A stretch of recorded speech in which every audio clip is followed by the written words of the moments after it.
My name is Muaz Umar.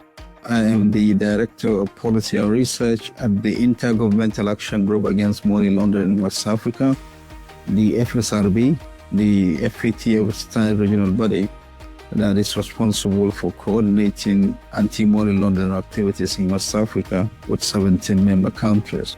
This conference for me has been an eye-opener. First is to commend the organizers and the organization.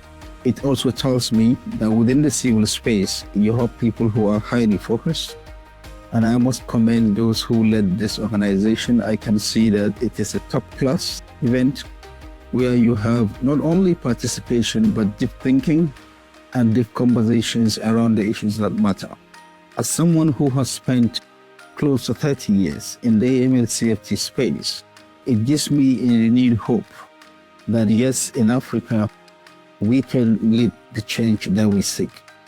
That is one. Secondly, about the event itself in terms of content, the content was highly diverse and highly purposeful and relevant to the contemporary times.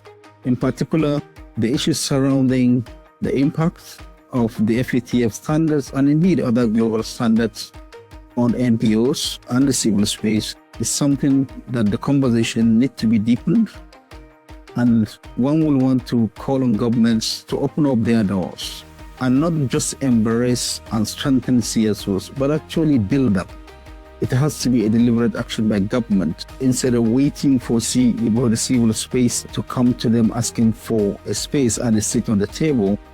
It should be part of our deliberate strategy to ensure that we reach out to players in the civil space.